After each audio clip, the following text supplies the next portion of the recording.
Good day everyone, I am Eliza Mipicor together with my group mates Diana Michelle Bituin, Kurt Nashaburino, Angelo Peter Dapu, Jerome Gulaga, and Franz Segui from BIP 337 FSMA. We will present our compliance checklist for Food and Service Management major, which focuses on ensuring workplace safety, cleanliness, and proper food handling following OSH standards and ISO 45001. So let's begin our presentation. Ang unang kategory namin ay workplace environment o kitchen and service area. Sa legal or standard basis, ginamit namin ang Republic Act 11058, Section 4, na tungkol sa Safe Workplace Guarantee at pati na rin ang local health codes. Kasama ito kasi mahalaga sa food and service management na laging safe at malinis ang kitchen area, lalo na kung saan nagpre-prepare ng pagkain. Sa compliance requirement naman, nakasulat na dapat siguraduhin na ang kitchen at service areas ay clean, well-lit, adequately ventilated, at free from sleep or trip hazard. Pinili namin ito kasi ito ang basic foundation ng food safety. Kung hindi safe ang environment, pwedeng maapektuhan ang quality ng pagkain at kaligtasan ng workers. At sa status or remarks, nilagay namin ang needs of improvement dahil may nakita kaming wet door sa dishwashing area at walang wet door sign na nakalagay. Kaya kailangan agad i-correct para maiwasan ng accident at masunod ang OSH standards. Sa category Personal Protective Equipment or PPE, ginamit namin ang legal or standard basis ng DOLE DO 198-218, Rule 1080 ang tinatawag na Food Safety Best Practices. So, importante na gumamit ang mga food handlers ng appropriate PPE for safety and standard practices. Sa status or remarks ay complaint that all BOH or back-of-house staff wearing hairnets and clean uniforms.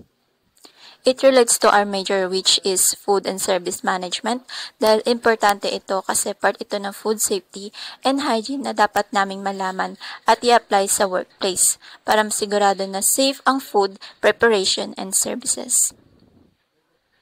Ma-ensure nila na lahat ng employees ay magsusuot ng PPEs at maiwasan ng accident sa workplace. Food handling and storage, ginamit namin ng legal or standard basis ng food safety standards tulad ng HACCP principles at Philippine Food Code. Ang example namin sa compliance requirements ay ang temperature control, which is very crucial lalo na sa field namin dahil kailangan mapigilan pagdami ng bacteria sa pagkain. Kaya dapat properly stored at the right temperature ang mga pagkain para maiwasan ang foodborne illnesses. Ang status or remarks na nilagay naman namin ay refrigerator's temperature check at 7 degrees Celsius or 45 degrees Fahrenheit. Need improvement and take an immediate action. Ini-ensure nito na safe ang food for consumption, maintaining quality, and preventing spoilage. Sa kategory namin sanitation and hygiene, napili namin gamitin or ilagay yung ISO 22000 principles or yung prerequisite programs and legal health code sa legal standard basis. Dahil nag-i-establish siya ng clear communication flows para sa food safety information between all parties in the supply chain, katulad ng from suppliers to customers. Ginamit naman naming example itong establish and follow proper hand washing procedures para sa compliance requirement since isa ito sa pinaka-importanting step sa pag-handle ng pagkain. And dahil isa kaming food and safety management major and more on pagluluto ang ginagawa namin, malaking bagay na malaman namin ang mga ganitong procedures at mas matuto pa kami na kung paano i-handle yung mga food safety. And dini-ensure din nito na yung legal standard ay yung legal or standard basis na ito ay mas magiging malinis at magiging mas safe ang mga pagkain na may serve sa mga customers. Sa status or remarks, all hand washing stations ay kailangang fully stocked ng soap pati ng paper towel. Sa kategory naming kitchen equipment and machinery safety, kaya naman namin ginamit yung OSH 29-1910 or yung machine guarding at yung RA 11059 Section 6 o yung tinatawag na hazard identification ay dahil pareha sila ng safety requirement na physical hazard and accident prevention, pati na rin yung material handling.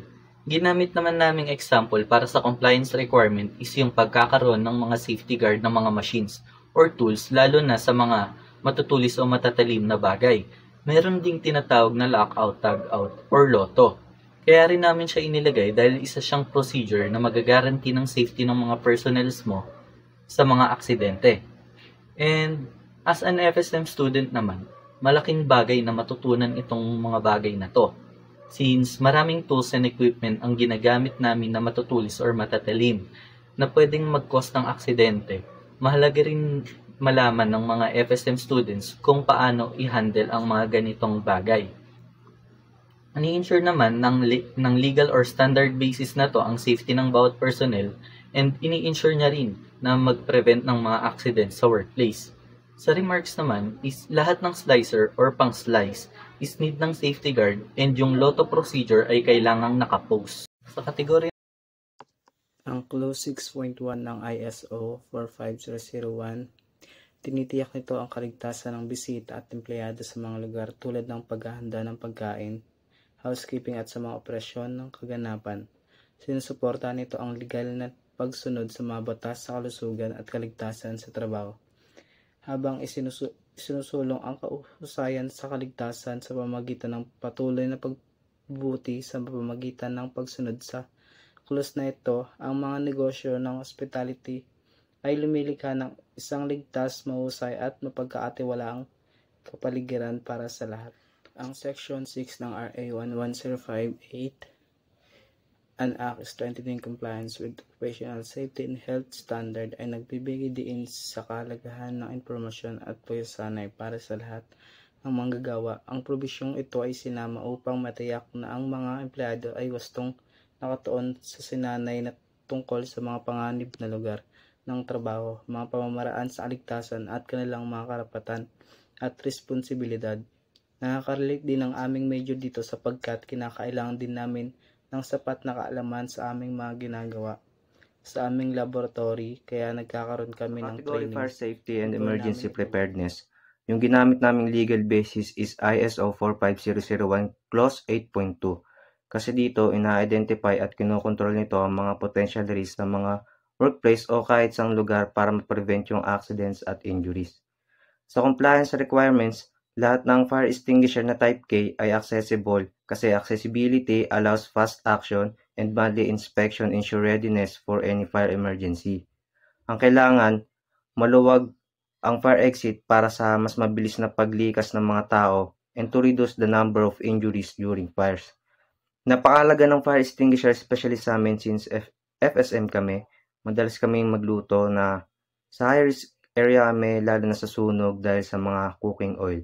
Sa status or remarks, nakalagay naman doon na lahat ng fire extinguisher ay na-inspect last week at ang lahat ng exit. Ang legal standard basis po na napili namin ay ISO 45001 2018 Clause 8.2. Ang nilalaman po nito ay Fire Code of the Philippines. So ang Fire Code of the Philippines po ay this regulation in the Philippines designed to prevent and manage fire-related and ensuring the safety in building and facilities.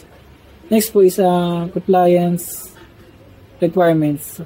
Dito po ay we keep records of hygiene, temperature, equipment, and training because it's important for keeping food safe. And para rin po iwas tayo na magkaroon ng sakit ang mga tao.